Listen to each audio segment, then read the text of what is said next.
So, Paul, tell me about your personal feelings about Notre-Dame. It's, as a Baroque, maestro, you must have amazing memories of seeing it.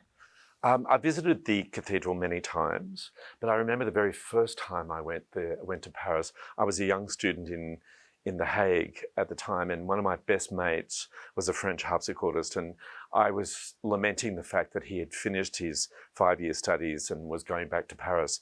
And he was gifted the opportunity to be in just near Pont Saint-Michel, to stay in a beautiful little apartment called Cité des Arts. And that's where poets, sculptors, musicians, a whole group of people were given rent-free for a year to go and work there. So I went with him from The Hague to Paris, and two things happened.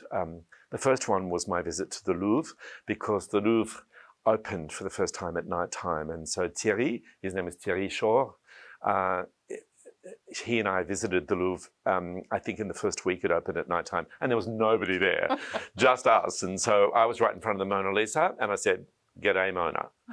And just alone, it was magnificent.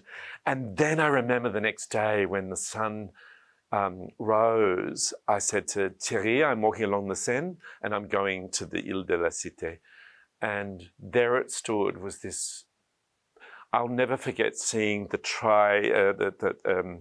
three doors as I came towards the front of the building, and the magnificence of the gargoyles just coming out of the building.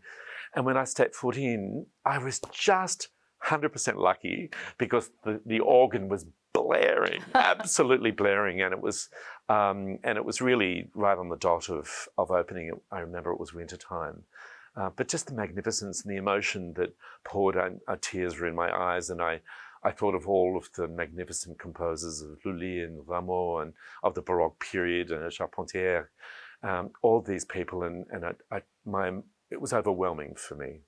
And can I ask you about the music that you've chosen for Notre-Dame? Because yes. It's really an incredible mix of music. It is an incredible mix, and I had to make some decisions on whether I would take a historical journey through time of 800 years, or whether I would just spotlight some of the main key composers who I felt like needed to be with Victor Hugo, and the idea of the bell tolling and the shadows and the spirits of the room, and the artifacts of the cathedral.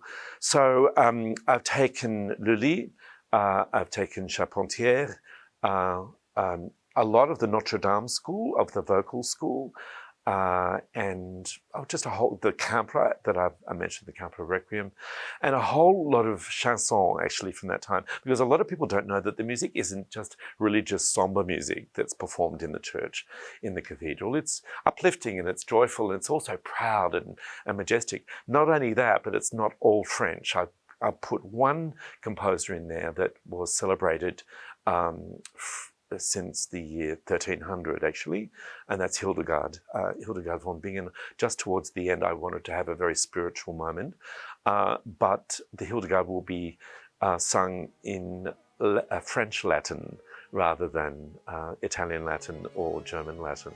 So it was a lovely moment. Thanks for asking the question. The music, of course, underpins the building, and then with the addition of the libretto and the text and the actors and the multimedia, it's going to be one of the most spectacular things that the Brandenburg has done.